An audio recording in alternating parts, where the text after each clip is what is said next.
So we're going to talk right now about a topic that is probably should be at the top of everybody's priority list if you're active on YouTube, if you have like a YouTube channel, if you believe in keeping YouTube open at different ideas and people, and basically the free exchange of content.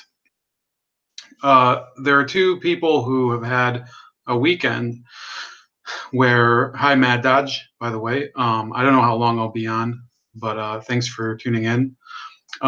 We're talking right now about one of the biggest battles of the current era, the battle over whether people have the right to express themselves as they choose in a free democracy, and the right to, whether they're able to defend their reputation from an invasive press. And some people would say that when you're attacking the press or you're attacking some of these watchdog groups, you're attacking their freedom of expression and freedom of speech. But in reality, it's basically like an arms race in freedom of speech. This is why there are so many people who talk very frequently about this issue of freedom of speech. Sargon of Akkad, V. Montero, I think his name is, but his channel is just called V. My channel too, but who's talking? There's Louis Laval, Hard Bastard. Those are some channels that are 100% dedicated to fighting censorship.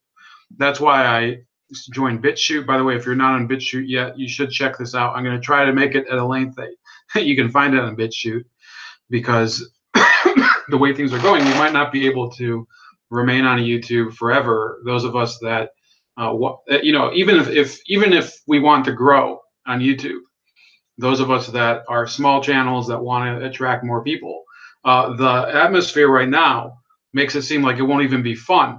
There are a number of topics that I mentioned in passing that I can't even talk about because there's a likelihood you'll get censored. But what am I talking about today? Tim Pool and Brittany Pettibone. I'm not as familiar with Brittany Pettibone's channel, but from what I understand, she's affiliated with Lauren Southern. Lauren Southern is a little less of a white nationalist. She's more of a what do you call it? A classical liberal, maybe a little more right wing than Sargon of Akkad. She's probably in the same category as what's that guy's name? Stefan Molyneux. So Brittany Pettibone, who we're talking about right now, is an alt-right person, and she is a white identitarian, and she was arrested. And the reason I have this on Breitbart, and I don't like featuring stuff from Breitbart because I think sometimes, let me see if there's a different. It's hard to find a different link to this because it's really being kept off the web. But she was detained at Heathrow Airport on Friday, and basically put in detention for, I think, 2 days until she could be deported. She was deported over to Austria, where she actually went and did a live stream concerning what she wanted to talk about. And she's apparently banned from the United Kingdom. So that's first things first. First, we're going to talk about the actual full right-wing person, and then we're going to talk about somebody who's slightly less. So Austrian hipster / right-wing, right identitarian leader Martin Sellner was detained and refused entry to Britain on Friday at Heathrow Airport ahead of a planned speech at Speaker's Corner in Hyde Park, London. Sellner, along with his partner, YouTube political commentator and author Brittany Pettibone, was refused entry into the UK, according to the British branch of the Generation Identity Movement. In a press release, the group said that Sellner and Pettibone arrived in Britain at Luton Airport at 1 p.m. and were told they were being detained because of the planned speech, with authorities claiming Sellner represented a far-right group and intended to incite racial hatred. So that's already. So let's be clear. And I've written articles about this.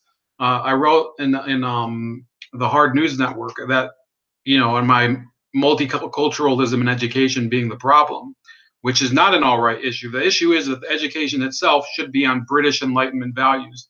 That ensures the right of free speech for everybody, regardless of race, sex, religion, or sexual orientation. Everybody should have the right to freedom of speech. Other rights, I think, you know, let's not discuss them right now.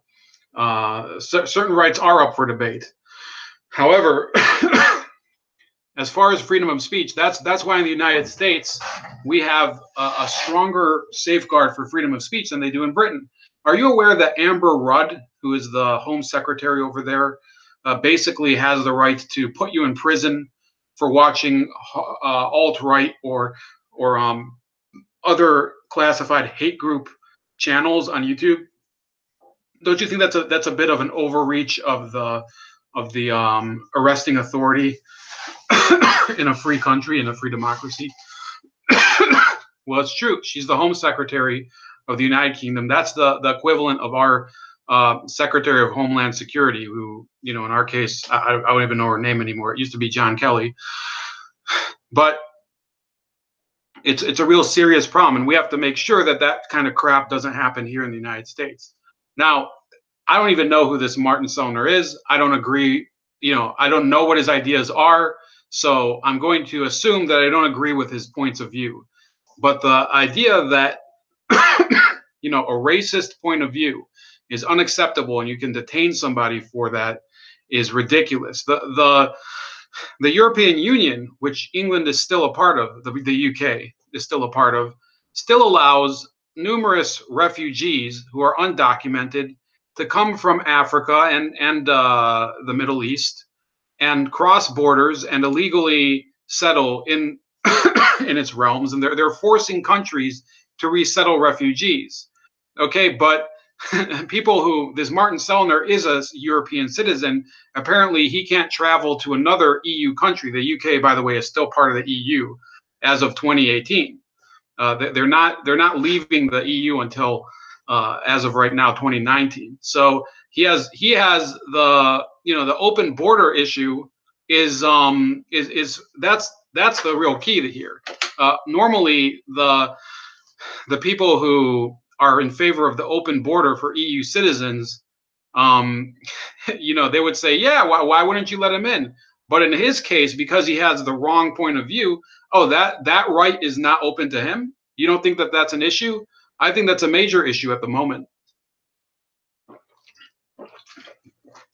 So why were they detained? They were detained because they want to visit Tommy Robinson, who is a British citizen from Luton, who talks a lot about the spread of Islam in the UK. And they were going to talk to him, and then they were going to have a speech or whatever. That was something that I think that they go into in the article. Now, I saw Styx Hexenhammer's video on this earlier on Pettibone, but he didn't, I don't think he talked yet about Tim Pool. So the issue with Pettibone and Martin Sellner is that this is the future that is awaiting us if we enact free speech law or laws that abridge freedom of speech.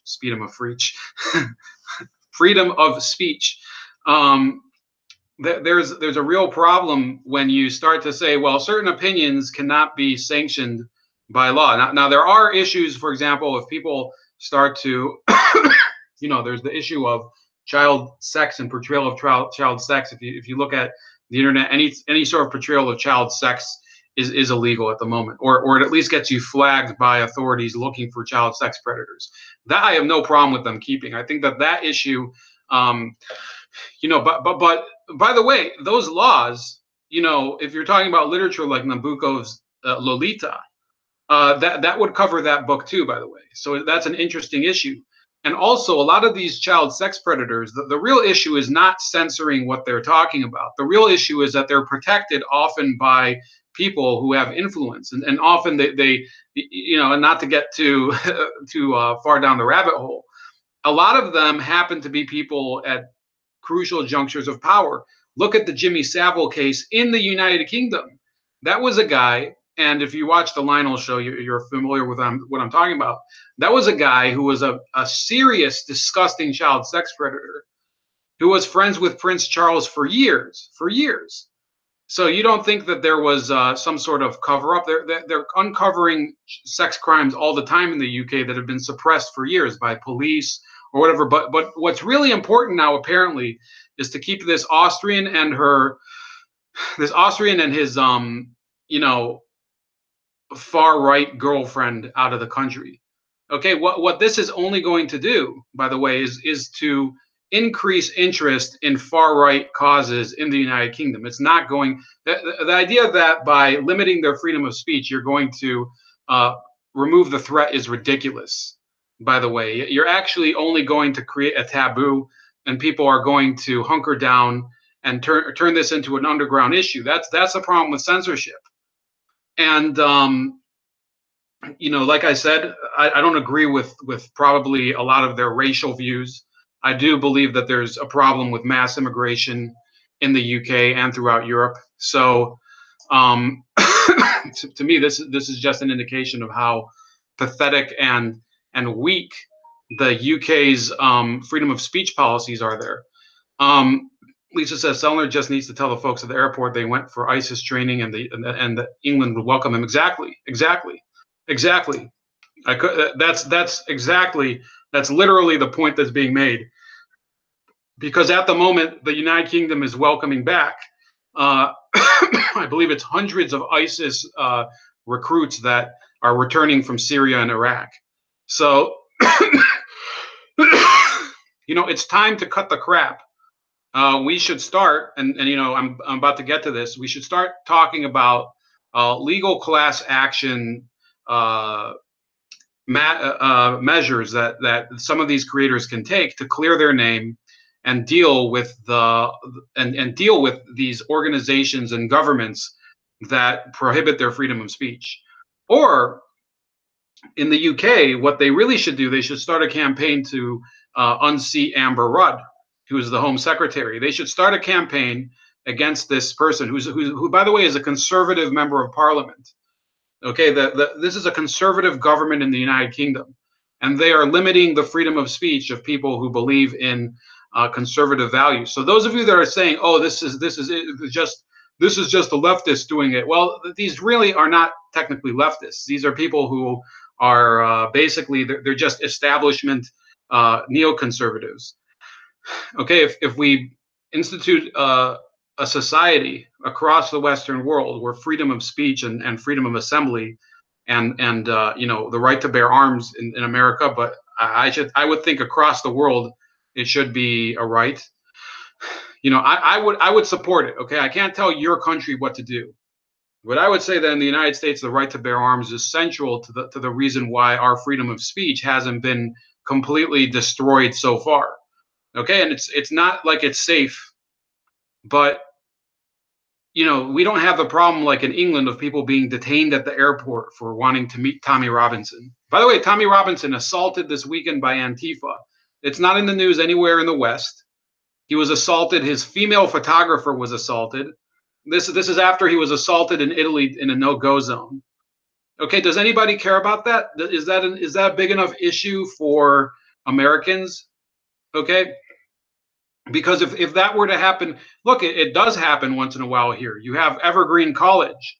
Okay, that's a college where the police are not allowed to defend people who are being assaulted by social justice warriors. Tim Pool, who I'm about to talk about for the rest of the segment. Tim Pool he just released a video on his Subverse channel, also a good channel. And it documents Brett Weinstein's return to Evergreen College, where he was banished by basically a cultural revolution there in 2017. In I think it was May or June of 2017. So the issue I'm talking about is central to this country. Okay, if we don't stand up to this issue right now, it might never become. We might never get to actually enjoy freedom of speech again. Okay, we're going to see people abridging the freedom of speech, just like they're trying to abridge the right to bear arms. They will go after the freedom of speech. It goes hand in hand. Okay. So if you watch that documentary, he relives the key moments of that saga at Evergreen College. Brett Weinstein does with Tim Pool. And what's the issue with Tim Pool? Well, the Southern Poverty Law Center, who I don't deal with as much as I deal with. I usually deal with this group called the Anti-Defamation League, or as I call them, the Aiding and Abetting Defamation League. So they talk about him going to a conference in Iran, and it says the Hands Off Syria Coalition Steering Committee member Isa Her joined Mason on a panel at the second New Horizons conference in Iran in 2012. Conference speakers that year included World Workers' Party member Caleb Maupin, alt-right journalist Tim Pool, Holocaust denier Kevin Barrett, and Duginists like Voltaire Network associate Mateusz Piskorsky. So anyway, the other people don't matter so much for the purposes of this. Okay, Caleb Maupin I happen to know about too. He's a piece of shit, but his freedom of speech is still central. I hate the guy, by the way, hate him, and his freedom of speech is still central to the man, fuck that guy. But he has freedom of speech because he lives in the United States. He doesn't live in the Stalinist hellhole that he wants. He's a Stalinist. You know, I hope every time I hear his name, I pray that a fucking iceberg sinks his boat and he dies just basically in you know, a pool of fucking you know, freezing water in the middle of the Atlantic Ocean. That's how much I hate this person, because I really do hate people who promote ideologies like Stalinism, and I'm not even going to make any bones about it. But under the First Amendment, his rights are protected just as much as mine are. You know, that piece of shit. But in any case, and if you watch Lionel's channel and you've been watching for a while, I used to have this deport the ginger hashtag that I would put on my comments if I would super chat, because I really did. The guy's a ginger. He's from actually my area, and he acts like, oh, I'm defending the entire world. I'm the voice of social justice. Get fucked, you piece of shit. You know, without the First Amendment, without the U.S. Constitution, you know, you would probably be in one of the gulags that you want to build. So that's really my point here, that they're associating these people with each other in order to create the illusion that there's a major alt-right and far left cooperation going on. Now, to some extent, yes, they communicate with each other, but what really is the SPLC talking about here? Well, this article itself, to give you some context, is called "The Multipolar Spin: How Fascists Operationalize Left-Wing Resentment." During his recent tour of Europe, disgraced former Trump strategist Steve Bannon declared Italy is in the lead. Now, if you read through this, this whole article is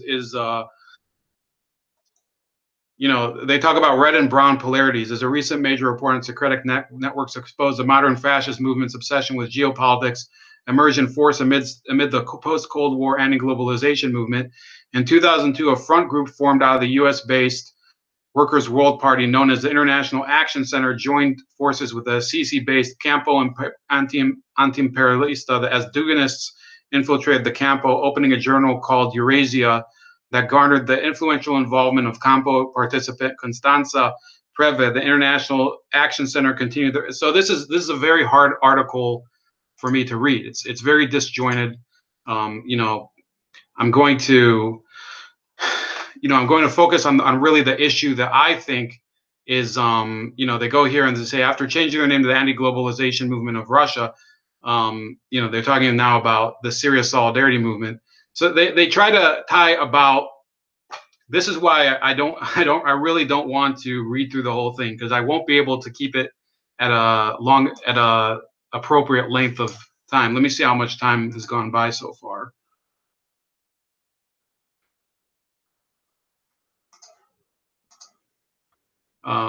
20 minutes. Pinochet says shalom, shalom. See, that wasn't hard. But look, there's a real issue here, which is that ultimately, why did I bring it up? I have a few creators that I call basically my gold standard of YouTube creators. Okay, they are the people that I look to as the best sources of information, the ones that give the news the best effect to me, the ones that give me, you know, they provide topics that I think are, the ones that frame what I think are important news. Now, could I be missing things that are important? Sure. But I like to think that I go all over the place. I also watch Jimmy Dore. I watch Jamarl Thomas. I watch Tim Black from time to time. A lot of these channels that are considered alt left or far left or whatever. Richard Wolf sometimes. The Real News. You guys know that I do the For Real News that parodies them, but so I have to watch some of their stuff in order to know what to parody, right? Or to kind of riff off of.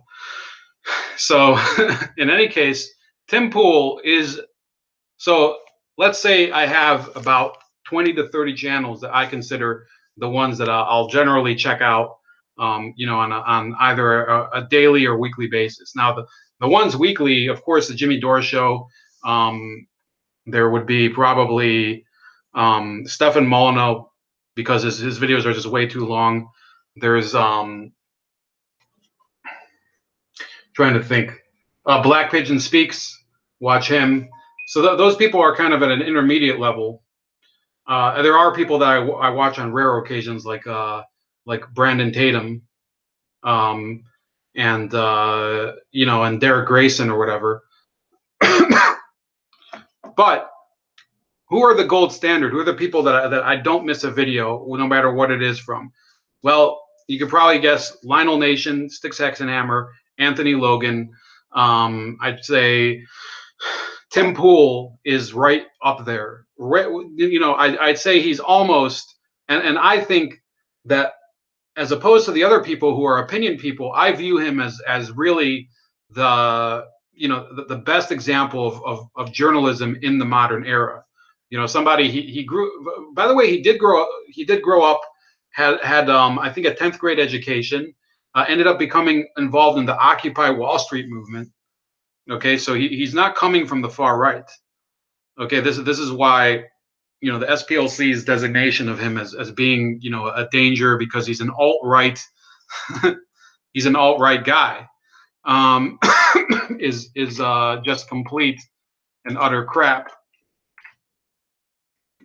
Find his name. Here we go. So they call him an alt-right journalist, but a couple of things. First of all, as Tim Pool pointed out in the podcast, and it's the first link if you go down there. I think it's the first link. He mentions the fact that there's no way for him to be alt-right. He could not be a white identitarian because he is proudly a member of the multicultural generation. He's half Korean. The man is half Korean. So that's the first problem with the SPLC. The second problem is that he also says he's never visited Tehran in his life. Iran, Tehran. Okay, just so you don't say, oh, well, maybe he visited other parts of Iran. Well, he says he's never been to Iran in his life. So I'll tell you what. The only solution to this, which is blatant libel. In fact, I think it might constitute slander since it was published, is for there to be a class action suit against the SPLC, not just by Tim Pool, but by several of the other journalists and members of outspoken people that have been mislabeled by them over the years. That would include Dave Rubin.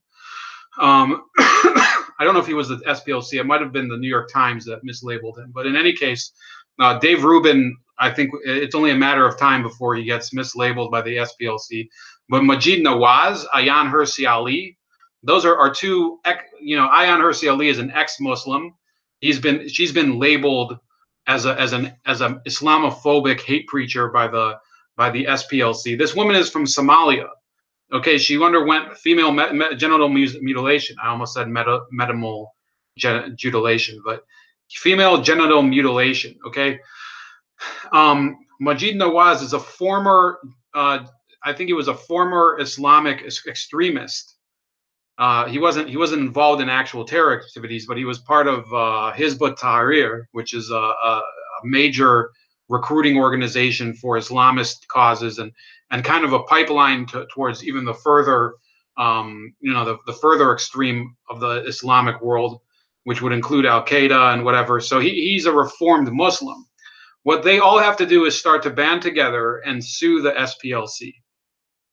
Get as many people as possible that have been mislabeled, class action suit, pull together their resources, raise money, sue the SPLC. All that they will understand is if first of all, yes, if they lose money, yeah, they can probably make it up through donations because they have enough of a donor base that I don't know if you can actually wreck them financially, but it definitely would be a major annoyance for them if they lose a lawsuit in court. But the headline of them losing in court for defamation would be astronomically damaging to their reputation.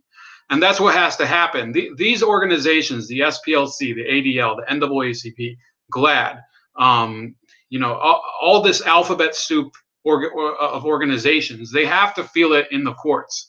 They have to make it has to be shown that there is a consequence for doing this type of slander to people in the public sphere. And in Britain, that is a crime, by the way. So the SPLC has something to fear as far as Majid Nawaz is concerned. As far as Ayaan Hirsi Ali is concerned, I'm not sure because I don't know what country she lives in. But as far as Majid Nawaz, look, if you look at some of the Tommy Robinson, I think could probably file a suit against them. This organization has to be shown that there is equal protection before the law. There's presumption of innocence, innocent until proven guilty, and that's pretty much what I'm talking about. There has to be an effort for these individuals, Tim Pool, Majid Nawaz, Ayaan Hirsi Ali, maybe even Brittany Pettibone, although I think she does have some pretty far out beliefs. They have to band together and fight for the rights that are guaranteed to them by either the Constitution or by similar laws in Britain. You have Mad Dodge is agreeing with me. I think all you guys are regulars. So look, this stream is a little, it's getting to that half-hour point, and I want this to be available on BitChute. So I'm going to say bye. I want you to share this video. I want you to check out, if you haven't yet, the Farrakhan video. That's the first video in the bold features section in the description below. Okay, so go down below. You'll see the For Real News episode 16, where I even say, even Farrakhan, a hate preacher, just like all of the other alt-right hate preachers, they all deserve freedom of speech in the United States. But we're talking about slander here with the SPLC. We're talking about actual violation of civil rights, civil liberties here. So share, like, subscribe. Let me know what you think, and I'll talk to you guys later.